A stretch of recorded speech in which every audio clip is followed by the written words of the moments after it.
Mérignac, 14h30. Une trentaine d'élèves de Russes se préparent à partir pour un voyage extraordinaire. Ceux-ci ne le savent peut-être pas encore, mais ils sont en train d'écrire leur propre histoire sur ce voyage. Premier pas à Moscou. Ils sont tous heureux. Plusieurs émotions se distinguent sur le visage de chacun. Le transsibérien, 4 jours de train avec quasiment pas d'intimité. À l'intérieur, ils y partagent une nouvelle fois plusieurs moments de convivialité ensemble. Après quelques jours à Irkoutsk, cœur de la Sibérie, le groupe part pour une nouvelle étape, Olron. Ici, ces élèves y découvriront plein de nouvelles choses. Après ces 2 semaines passées en Russie, que découvriront-ils par la suite ?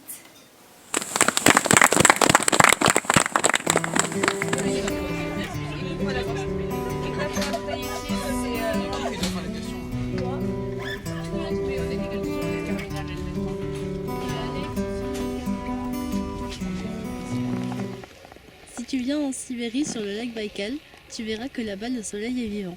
Il est vivant et a sa propre personnalité. Je te préviens que si tu le contraries, alors il se cachera et tu auras froid à chaque fois que tu sortiras. Au contraire, si tu le respectes et que tu respectes l'espace sur lequel il veille, alors le soleil se montrera reconnaissant, il te réchauffera, illuminera tes pas, il demandera au vent de ne pas souffler sur ton passage et rendra l'endroit où tu passes le plus magnifique possible en se reflétant sur la neige, la glace et le lac. Donc si un jour tu viens avec moi sur le lac Baïkal, n'oublie pas de respecter le soleil et qui sait, vous deviendrez peut-être amis.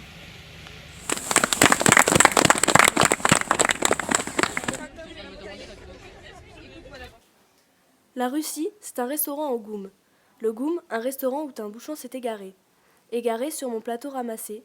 Ramassé, ce bouchon créa un éclat de rire. Il était grand et majestueux. Il était surtout courageux. Enraciné dans le sol, on ne pouvait le bouger. Il était droit comme si un fil le traversait. Vers les étoiles, il était dirigé. Son corps robuste se séparait. À la famille, il me fait penser. Le tronc comme les parents, les branches comme les enfants. Du nadir au zénith, il est orienté. Des racines et des ailes, il fait penser.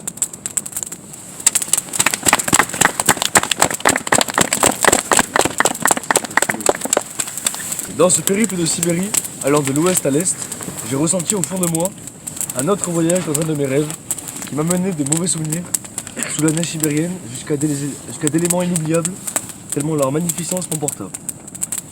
Cela débutait avec ces 2 crapules de voisins russes au sein du transsibérien, où je me sentais en mauvaise compagnie, donc je les laissa sous terre pour arriver avec un jeune brave ouzbek en qui j'avais eu de l'affection car notre discussion simple fut malgré elle très sincère et appréciable. Et quand les heures passées avec cet homme furent terminées, j'ai fini mon voyage au milieu des nuages, où j'ai aperçu un paysage devant lequel je reste bouche bée pendant une éternité, qui aurait pu durer toute une vie, qui est l'horizon gigantesque et interminable de ce lac géant à grande renommée, qui m'emportait dans des pensées à la fois vides et d'une grande positivité.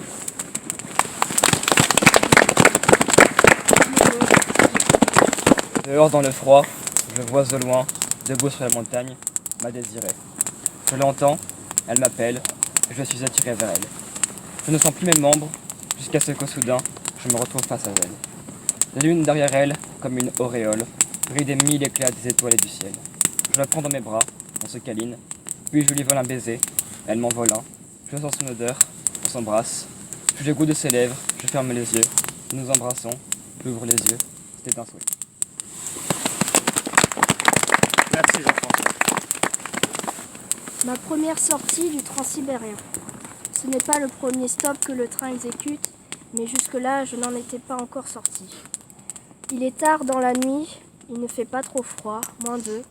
La neige commence à tomber. Elle détient toute mon attention. Premier flocon depuis une éternité. Premier flocon dont je m'aperçois que leurs formes sont d'une symétrie incroyable.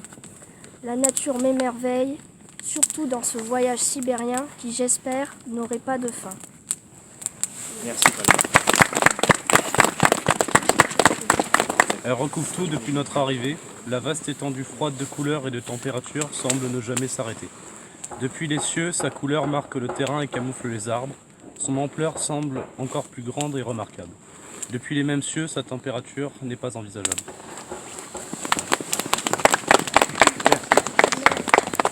Je suis en chute libre dans les cieux. Mon corps ne trouve pas son équilibre. Je vois mes souvenirs se mettre en place et une fois atterri, je vois Oyuna, une dame rencontrée pendant un arrêt.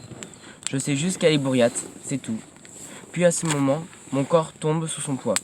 Je m'enfonce dans le sol et pense au métro avec ses longs escalators, que je trouve agréables quand j'imagine les escaliers qu'il y aurait sinon. Lors de ce voyage à bord du Transsibérien, j'ai été celui qui a provoqué des brûlures à certains. Mais, peu importe l'endroit, j'ai aussi été celui qui vous a permis de déguster de petits plaisirs chauds. De pas en déséquilibre, d'accroche-cœur en accroche-ciel, de vous à moi, c'est mon cœur que vous avez accroché. Arrivé à Irkoutsk, une sensation étrangère me vient. Ça ne pue plus. En même temps, il n'y a pas vraiment d'odeur. Mon odorat a été remplacé par mon toucher, qui lui s'est développé et maintenant revit. Je sens, mais plus par le nez. Je sens la neige, la glace, le froid, juste là, sous mes pieds. Je sens le vent sur mon visage et, parfois, il arrive qu'un flocon tombe sur ma joue. Et celle-ci devient vite toute rouge, et je sens une légère irritation qui fait venir ma main, elle aussi gelée, se poser sur elle. Et je me dis, quelle bonne odeur. C'est à ce moment-là que je me rappelle ainsi que je ne sens plus de la même façon. Alors je me reprends et me dis à nouveau, quelle bonne sensation.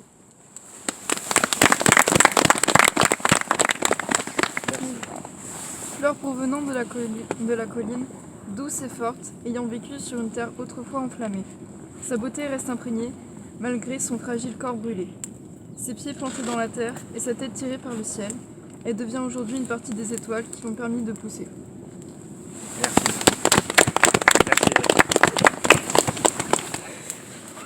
En l'apercevant, je me suis approchée, et cette carte, à cet instant, me dit qu'elle avait attendu son tour et qu'elle m'avait accompagnée lors de cette partie commencée. À la fin de celle-ci, il ne me restait qu'elle entre mes doigts, et finalement c'est ce 2 de cœur qui m'a fait tomber sur la table, déchirée avant qu'elle-même s'écroule.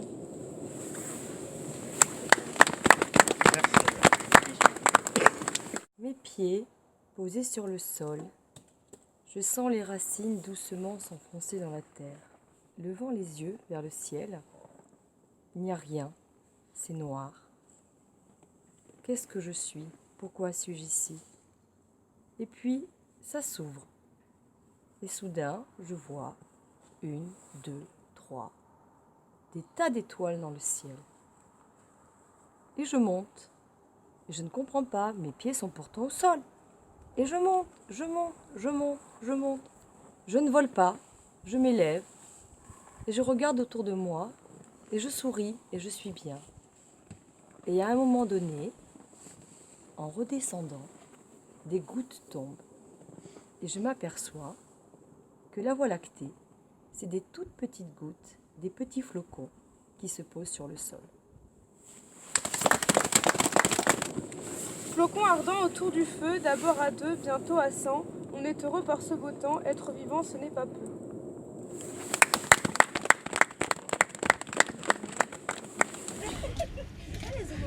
Le mec qui se dit mais elles sont dingues.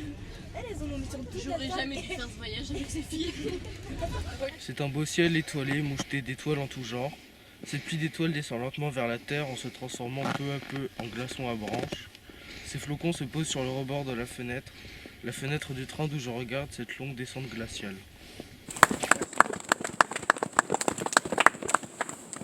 C'est fou à quel point un sentiment peut vous ronger. Vous avez beau être dans un endroit magnifique, avec des gens géniaux. Au fond, vous n'êtes pas vraiment là. Vous ne pouvez pas être vraiment là. Vous avez toujours l'impression d'être à part, comme si vous aviez loupé le début du film et que vous n'arriviez pas à vous y raccrocher. Une bulle se forme autour de vous. Les éclats de rire, les discussions, tout est étouffé. Il ne reste que vous et vos pensées. Pensées peu réconfortantes, mais très virulentes, qui ne cessent de se diffuser dans votre crâne. Et ça vous blesse, ça vous fait mal, ça vous fait même très mal. Et vous en avez marre d'avoir mal. C'est normal, mais bon, qu'est-ce que je peux vous dire de plus? J'ai longtemps cherché l'impossible solution à ce possible sentiment. D'ailleurs, je la cherche encore.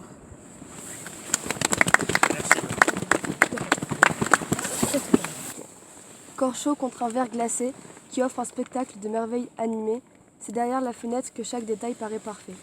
Reflet de rayons sur une neige si belle, à l'instar des étoiles dans le ciel, c'est derrière la fenêtre que les pensées s'en mêlent. Les yeux posés sur cette palette azur d'un immense océan taché de nuages purs, c'est derrière la fenêtre qu'émergent les blessures. Et on se perd dans un marathon de souvenirs, les bons, les futiles, mais aussi les pires. C'est derrière la fenêtre qu'on se permet de sourire. Sourire à en renaître ou pleurer pour s'en remettre, c'est ici, derrière la fenêtre. Premier pas sur le Baïkal, projeté sur ce fond astral, cette étendue gelée, infinie, se dessinant dans le ciel de Sibérie. Seul au milieu de cette immensité apparaît alors ce sentiment de liberté. Inspirez, expirez, ressentez. Le vent nous frôle, le froid nous envahit, nos pieds vacillent, des sourires se forment, les éclats de rire surgissent. Tout cela sur cette glace qui fait que ce moment n'est pas qu'un simple instant. Le centre de la Terre, espace si mystérieux et encore jamais visité. C'est de là que l'on voit surgir ce train, paraissant à la fois vieux de l'extérieur mais assez moderne de l'intérieur. Il part du centre de la Terre et détruit alors la croûte terrestre. Ce train était juste interminable. On le voyait disparaître vers les étoiles les plus brillantes qui éblouissent. Ce train défiait toutes les lois de pesanteur, les couchettes étant perpendiculaires au sol. Ce train était le Transsibérien. L'équilibre. Quelque chose tellement inné pour nous, et qui est pourtant mis à rude épreuve pendant ce voyage. L'équilibre, si précoce à Moscou, sur ses pavés, dans ses escaliers à foison, sur les escalators verticaux interminables. L'équilibre, si naturel, et pourtant si fragile dans le Transsibérien, nous faisant vaciller au gré des ondulations du wagon, nous plaquant contre les murs, nous faisant tomber nos objets. L'équilibre, si facile à trouver, et pourtant si difficile à maintenir. Dans la neige, un pied au mauvais endroit et pouf. Une neige trop épaisse et plaf. Une surface trop lisse et plouf. Une légère pression et paf. L'équilibre, oublié habituellement ou évoqué rarement, il est désormais notre allié le plus important. Maintenant, à nous de savoir le maîtriser.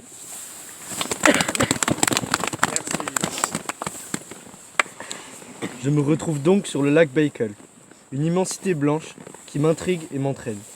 Je cours, seul, dans le froid, vers cet infini blanc où aucune barrière ne peut me freiner. Je ne suis qu'un point noir, seul dans un monde blanc. La glace cède sous mes pieds. Sans force, je ne peux m'opposer à cette puissance qui me tire vers ses profondeurs. Je suis comme dans une bulle. Je vois tout ce qui m'entoure, mais je ne peux pas agir. Plus je m'enfonce, plus le monde devient sombre. Je finis par me retrouver dans l'obscurité totale, dans un lieu où il n'y a pas de temps ni d'espace.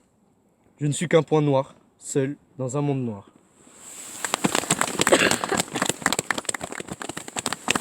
Je m'éclipse du foyer quelques instants afin de profiter une dernière fois du cadre paisible qui l'entoure.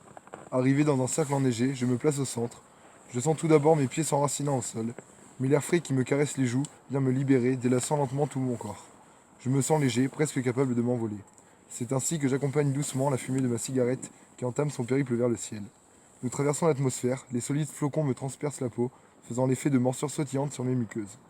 Le léger voile de fumée que j'accompagnais se mêle aux nuages recouvrant le ciel étoilé. Je me sens si léger. C'est derrière cette mer de coton que j'aperçois à ma grande surprise, au milieu de l'infiniment grand, cette minuscule fleur se mourant lentement dans le froid sibérien. Sa couleur pourpre dégage une souffrance qui me rend mélancolique. Elle me donne presque envie de l'arracher afin de mettre un terme à son calvaire. Mais ce n'est qu'une hallucination perdue dans l'espace et dans mon esprit.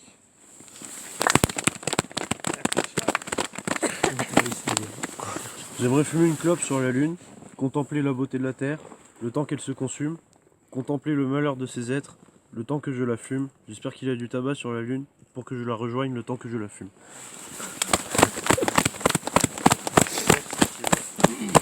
Elle se trouve partout. Elle recouvre, elle domine et s'installe n'importe où. Elle recouvre les branches d'arbres et les troncs tombés. Elle s'accumule car elle n'est que rarement touchée. Quand le vent souffle, elle est balayée. Sa couleur est froide, son contact l'est encore plus. Nos chaussures s'y enfoncent à chaque pas. C'est là tout ce que je remarque. Partout où je regarde, elle est là. Le train s'éloigne. Je reste là à jouer avec elle. Il se fait tard, je dois partir. En guise de revoir, elle me donne une jolie pomme de pin. Je marche. La neige crépite sous mes pieds, me taquine, me fait glisser. Elle m'attire vers elle. Je suis en chute libre. Je tombe. J'atterris sur de moelleux nuages. J'ouvre les yeux. Une haute colline se dresse en face de moi. Elle m'appelle. Qui? Quoi? Je ne sais pas. Je grimpe, glisse, tombe. Je monte de plus en plus haut. En haut de la colline, je m'arrête contre un arbre. Je regarde et je la vois. Elle est là. La pomme de pin m'attendait là.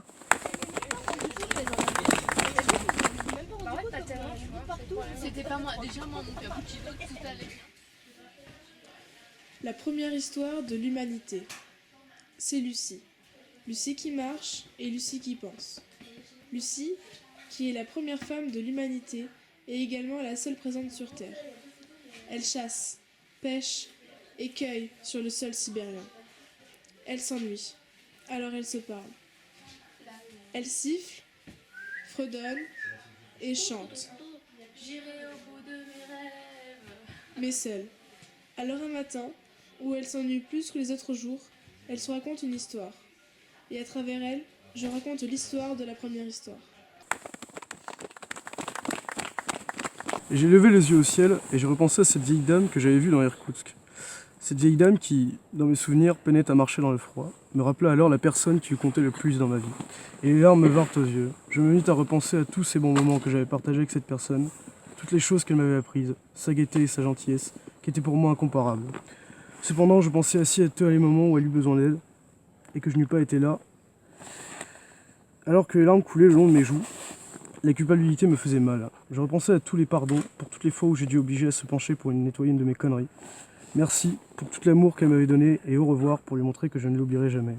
Tous ces mots que j'aurais voulu lui chuchoter avant qu'elle ne parte. Et alors que la musique tournait en boucle dans mes oreilles et que mes yeux étaient rivés sur les étoiles, un coup de vent glacial vint sécher mes larmes et mon cœur s'emplit d'une chaleur inexplicable. Je compris alors qu'il ne fallait pas pleurer pour ceux qui partent, mais être heureux pour eux, car ils partent pour retrouver les leurs perdus depuis longtemps. Je reboussa à leur chemin et partis l'air serein. Merci Raphaël. Quand la nuit, le train et les voitures qui passent racontent une histoire. Fait du hasard ou bien était-ce écrit quelque part, nos pieds de patineurs sont ancrés ce soir au bord d'une voie naturelle, celle qui est empruntée de nos jours par les longs trains de marchandises qui filent vers la proche Mongolie et au-delà vers l'Empire du Milieu. De tout temps transitèrent ici, à côté de cette patinoire, des milliers de caravanes marchandes venues des pays chauds et se dirigeant vers les immensités sibériennes. Cette voie, qui fut aussi celle des envahisseurs, était jadis appelée la route du thé. Cette boisson très prisée à la cour des grands d'Europe, dès le XVIIe siècle, était devenue une véritable monnaie d'échange. Se guidant aux étoiles, celles que Philippe nous appelle à discerner, les chameliers et leurs bêtes chargées chacune de ballots de 200 kilos, suivaient, pas à pas, des chemins immémoriaux. Quittant les collines du Yunnan après le nouvel an lunaire, les caravanes se rassemblaient au pied de la Grande Muraille à la fin de l'hiver. On se préparait pour la grande traversée. Désert de Gobi, steppe mongole, et d'un seul coup, voilà la taïga, sombre et redoutée. Il s'agissait d'arriver à Moscou avant l'automne et les premiers froids. C'est là qu'on y passera l'hiver, avant d'entreprendre le chemin du retour, chargé de draps de la Baltique, de fourrures et de produits manufacturés.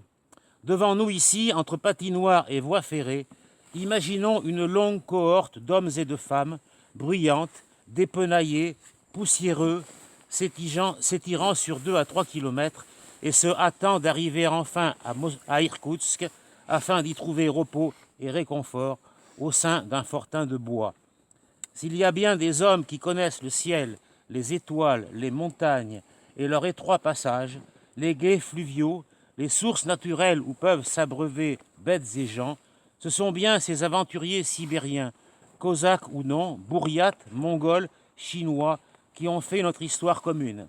Ils sont là à portée de nos lits douillés.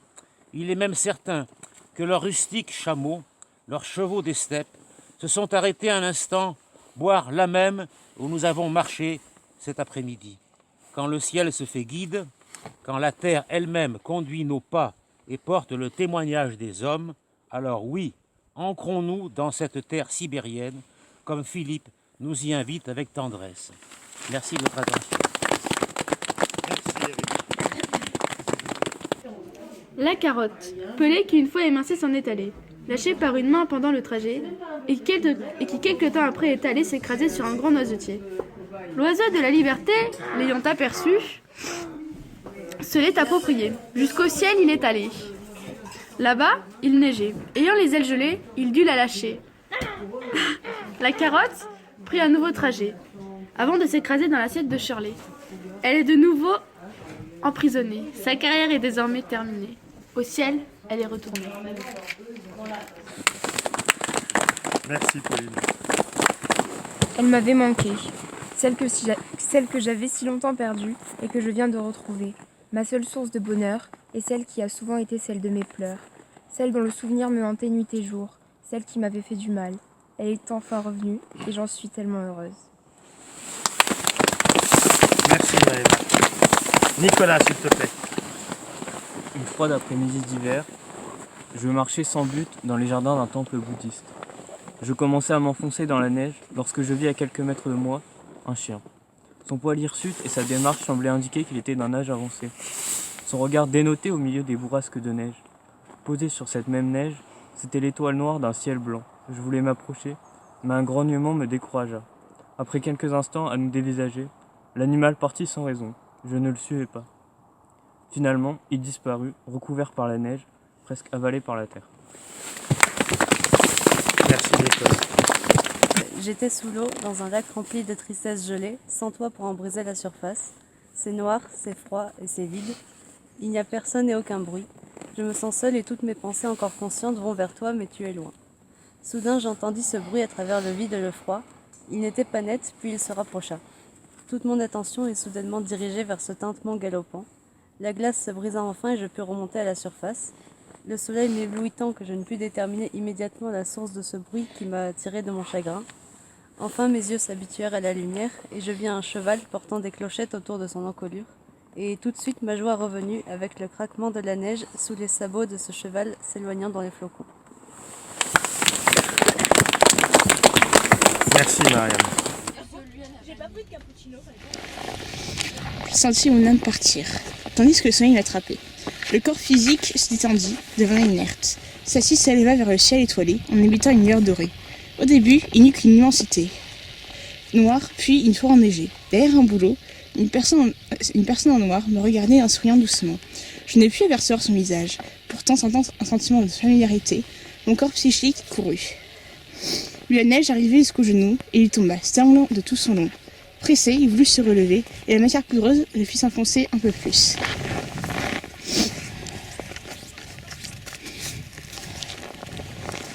Ainsi, ne voulant pas déranger en demandant de l'aide, il continua à essayer, encore et encore, n'osant pas appeler quelqu'un, pour finir par craquer et être enseveli sous la poudreuse, sur le regard de l'inconnu pourtant connu.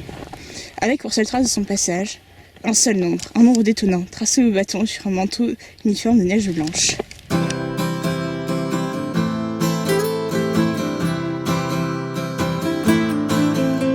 Лето, я изжарен как котлета. Время есть, а денег нету, но мне на это наплевать. Лето, я купил себе газету. Газета есть, а пива нету. Я иду его искать. Лето, сегодня сейшн в Ленсовета. Там будет то и будет это. А не сходить ли мне туда, да-да-да-да-да-да-да. Лето, все хулиганы пригостята. У них, наверное, вендетта. А впрочем, это ерунда, да-да-да-да-да-да-да. Лето, штаны истерты, как монета. Во рту дымится сигарета. Иду купаться в водоем. Лето, недавно я услышал где-то, что скоро прилетит комета. И что тогда мы все умрем. Лето, лето, лето, лето.